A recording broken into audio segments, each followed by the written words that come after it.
Good evening, ladies and gentlemen, and I welcome all of you to another Rage video where, unfortunately, ladies and gentlemen, it is a little bit of a somber occasion for us all. And I'm going to explain to you exactly why. It's because, for those not in the know, Slipknot's drummer, the great Joey Jordison, passed away today at the age of 46. He was Slipknot's drummer. He wore he had the best mask, and I think in the whole of Slipknot, and that's something, ladies and gentlemen. That really is something. And I'm going to tell you exactly, because I have listened to it. It was only 2 years ago when I really first listened to Slipknot, and it's sort of been it was back when I did my old channel, it was one of the mainstays of the channel, because Slipknot had aggression, it had Corey Taylor, who he really gives it his all. In fact, no, that's not fair. Everyone on Slipknot gave it their all. I mean, I'm just going to go straight down to the bottom here. I mean, if you want to go about everyone, I mean, this Psychosocial, the reason why I'm doing this in particular is because this was the first song I ever listened to from Slipknot in its fullness, even more than Duality. I mean, it's written by Sid Wilson, Joey Jordison, Paul Gray, Chris Fenn, Jim Root, Craig Jones, Sean Kahn, Mick Tyson, and Corey Taylor. I mean, this was just, it had everybody involved, which somehow, ladies and gentlemen, I think is the single greatest thing you could have possibly have done, because it gives you the impression that everybody was involved, which I think is the sort of thing that any great band should always do. It should get everyone involved because it's their baby. It's the thing they want to do. And there can be no doubt, certainly, that Jordison was, if anything, one of the absolute. Because he wasn't just he wasn't just a great drummer. He also his sphere of influence, especially in all of Slipknot songs, not just in Psychosocial, it expands. You can, if you listen really closely, you can hear Jordison, his drums bang away like his heartbeat. It's what else do you think I want? What else can I say? I mean, I take my hat off to Jordison. I take my hat off to just about everyone in Slipknot. I also, before we move on, I just want to extend my condolences to Jordison's family, and I would also like to extend a very warm, deep condolences to everyone else involved in Slipknot. Taylor, Gray, Thompson, Sid. I'm doing this now because I'm pretty sure, even though you guys won't be seeing this for many months to come, our thoughts and prayers are with you guys during what can only be described as a very difficult time. You didn't just lose a drummer, you lost a brother. You lost a great friend. We all lost a great friend. So it's going to be a little bit difficult to sort of talk about Psychosocial or even Slipknot in really the same way again, to be honest, because he seemed like a top-notch guy, guys. That's the case I'm trying to make. And if there's anything else I kind of want to say before we begin, ladies and gentlemen, it's that, well, here's a quote from Jordison about the song. Jordison, I should say. I apologize. It's sort of a slightly force of habit. That was a Sean Kahn idea. Those were Mardi Gras heads of our faces from the death masks we wore in the Vermilion video. It's just a teaser, but it's totally genius. When I first heard about it, I was like, are you fucking kidding me? But then I saw the results and I was like, I totally get it. He's got a good vision, man. He's a great artist. And if that's anything to go by, then I believe that. Because everybody else has something to say. Because, well, let's just sit back and just enjoy exactly because Psychosocial, even though we're not doing the video, we're just doing the lyrics to this, it is still one of the most captivating songs I think I could ever remember hearing for the last 2 years. So if you guys want to check out the original video for yourselves, and if you would like to also pay your respects to Geordieson, please make sure to leave them in the comments down below. So let's get started. Psychosocial in 3, 2, 1, and...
The martyr in me.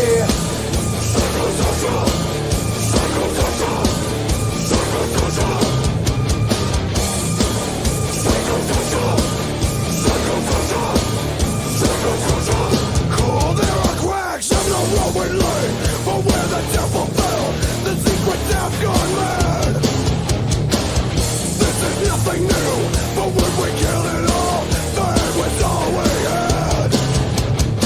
Who needs another mess? We could start over. Just look me in the eyes and say I'm wrong. Now there's only emptiness, but I'm missing something. I think we're done. I'm not the only one. And the rain will kill us all. Throw ourselves against the wall, but no one else can see the preservation of the martyr in me.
It is, ladies and gentlemen, that was Psychosocial. Now, technically, I'm not too certain whether or not I want to say that is the best Slipknot song ever made, because I don't think it is. I think there is like slightly stronger stuff out there, but I will go straight away to just basically say it's perhaps one of the songs that culminates just about almost everything Slipknot like stands for. A few days, just yesterday, I did a song called "Voices" by Disturbed, and one of the things I loved about Disturbed is the fact that, well, the opening, the Voices was was very similar to Psychosocial. It was the story of a guy who was tormented by voices telling him, well, screaming inertia into his ears about, wake up, are you listening to me? I'm going to talk about some freaky shit now. Is see or someone's going to die, you want to say na na na na na na na na na, say wake up. The point is that he was openly encouraged to provoke a reaction. Psychosocial, however, seems to be almost like a sort of like a pseudo sequel to this sort of idea, where we have gone so far and beyond to the point where this guy is. I think it's sort of like very. I say similar to Voices because it's a voice coming through the surface. Remember, here's how this began. I did my time and I won out. One, it gives the impression that somebody who's been locked in prison, or perhaps imprisoned in his own mind, like he never thought about such dark things before, so the only way to preserve it is to culminate into a being that was sort of could never come into existence because of what it stood for. He created his own worst enemy. So effusive fate, it doesn't cut, the soul is not so vibrant, the reckoning, the sickening, packaging subversion, pseudo-sacrosanct perversion. Go drill your deserts, go dig your graves, then fill your mouth with all the money you will save. This guy, it's from the inside looking outside, but he's only looking through a certain part of the outside. He can see both the outside world and the inside as well. He sees what the world is doing to him and what he's doing to the world.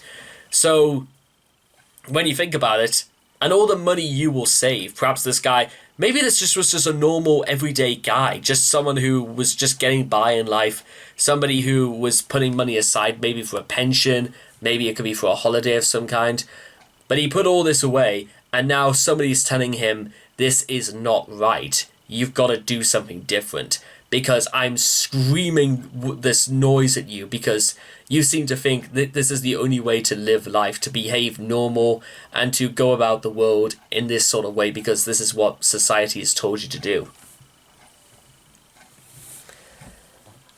And you know what's even great is that oh, my mistake. I misread that. Apparently, the only reason why. Guess which song didn't... This song lost a Grammy nomination to My Apocalypse from Metallica, which is... listen, I love My Apocalypse because I think it's actually my favourite song on Death Magnetic. But oh my goodness, do I think My Apocalypse is better than this? I don't think so. No, I wouldn't. But then Psychosocial goes one further and sinking in, getting smaller again. I'm done. It has begun. I'm not the only one. The voices in his head are now telling him, you know what? Forget it. Forget trying, forget trying, world. I'm now here because I'm the one who's now in control. And what I think I'm going to do now is this, because it seems the right thing to do in such an environment. And you hear Corey proclaim, and the rain will kill us all, throw ourselves against the wall, but no one else can see the preservation of the martyr in me. Portraying himself as maybe as a hero, but the thing is, it's only he who's presenting himself as a hero. Perhaps to somebody else's eyes, there's not much really that special about this guy. And It's a super ego he's suffering from. That he has a voice in his head, but he also has a conscious idea of his own. So now he's thinking that he is more important, but now he also thinks there's a doppelganger in his head, telling him that the only way to behave is through this, because everybody else has done much worse and much more monstrous things in this world. So why even pretend to be normal anymore? How did Rage Against the Machine put it? Lift the something more fuck the norm or something like that. And then that's when we get our basically the name Psychosocial. I'm trying to like figure out. I know I opened another tab just to see. Examples of psychosocial factors include social support, loneliness, marriage status, social disruption, bereavement, work environment, social status, and social integration. Perhaps the idea, ladies and gentlemen, is that, well, actually, there's a bit of a pyramid system right here. This might give us a bit of a clue. Clinical services, focused psychological supports, strengthening community and family supports, social considerations in basic service and security, advocacy for good humanitarian practice, basic services that are safe. Basically, it's just this poor guy who's trying to live his own life, and he somehow seemed, betrayed as the enemy for doing so. And I think when it comes to a lot of Slipknot's material, they do sort of focus on both the mental as well as the physical. Mentally, you're trying to process about why we do the things that we do, as opposed to, do we actually do these things in the real world? And there's nowhere, probably as far as I'm concerned, with all the stuff I've done from Slipknot before, is, do we do the good things that we do because they are the good things to do, or do we only do them just because there is a distinctive reward at the end of them? And this is when we start to get lines like this. There are cracks in the road we laid. There are faults in society. But are we willing to fix them, or are we willing to just slab a new a slab of bitumen on top of it and pretend that we can go about as normal? But then another crack will appear. But where the temple fell, the secrets have gone laid. The secrets have gone mad. This is nothing new, but when we killed it all, the hate was all we had. Who needs another mess? We could start over. Just look me in the eyes and say I'm wrong. Now there's only emptiness, venomous, insipid. I think we're done. I'm not the only one. Now all of a sudden, the voice has managed to convince our body, the mental has convinced the physical that this is the right thing to do. So we may as well just go in this together. That's why I like the idea that the post-chorus of Psychosocial, it's not only just done by Clown, Fern, and Grey. It's sort of done by all of them together. Everything is is sort of enveloping on top of one another. The super ego, the ego, and the physical. The physical, the mental, and the super mental, as it were. They are becoming psychosocial. They are all working in unison. Consciously or unconsciously, they have become their own little island, a little society, if you want to call it that. And then you get stuff like this, and the third verse I think is great because everything is almost coming together because of what it means. Fake anti-fascist lie. That's 3 contradictions already. Fake, anti, and lie. So is it that the physical is fake? Is it that the mental is fake? Or is it the super ego that's fake? Or they all are sort of like representatives of what society does not want of us.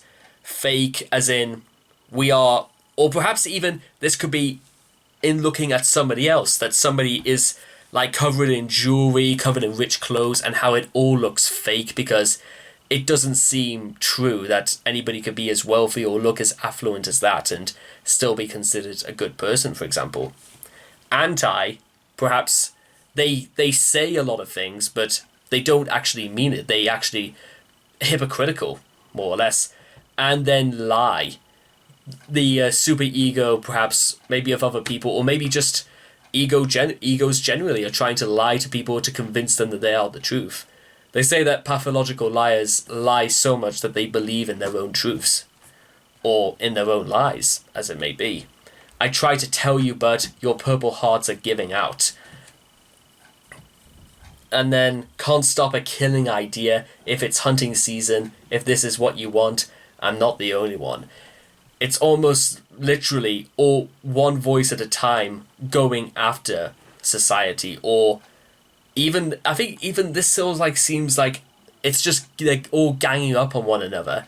Because that's when you hear psychosocial screams in the background. Because, well, is this what all of society is like? It's all going to fall apart. Everything is going to come under fire because of its own faults in trying to point out the faults in others. Not being able to see the speck in our own eyes. The limit. I love the fact, and I love the outro of the limits of the dead. This is because, well, maybe this is death in itself. This is society at its logical end. It's going to be full of people who are so overly exaggerated in their beliefs that eventually, if they do start putting their thoughts into actions, then this is the end of society as a whole. The end of all things in one fell swoop. You know, I think Corey Taylor said in an interview a few years ago that he despises pop music. And I think it's like exemplified in a lot of his stuff because you could almost say in that line there, it's fake anti-fascist lies. Because it doesn't see, because in the eyes of other metalheads and the eyes of people who don't listen to pop music, it just seems shallow, void, empty, and devoid of just about of what people are sort of like they recognize music as. Because these guys, Slipknot, they're not just writers, they're not just musicians, but they are so actively involved. They are almost what you might like to call activists for metal. They are activists for their cause, and they are activists because they do this so regularly that it's become sort of like their signature sort of like trope that they'll work and stay true to what they believe in. Maybe that's why they have to wear masks to conceal that who they really are underneath is exactly who they are on the surface. Sort of like Batman, almost. These guys, Slipknot, are the Justice League of metal. Because nobody can know who they are, because who knows? Well, that's my pros of it anyway. But aside from that, ladies and gentlemen, for the first song listening to like Slipknot in a very long time, I think if Jordison, wherever you are now, I hope at least he would have taken some pride in knowing that I think his work is nothing short of remarkable. I could go further, but I like to imagine that Jordan, not Joey, already knew that, and a lot of people would appreciate that. At least, that's what I think anyway. So anyway, ladies and gentlemen, I hope you guys have enjoyed this reaction video to Psychosocial, and I will hope so of you guys again in the next video. Rest in peace, Joey Jordison.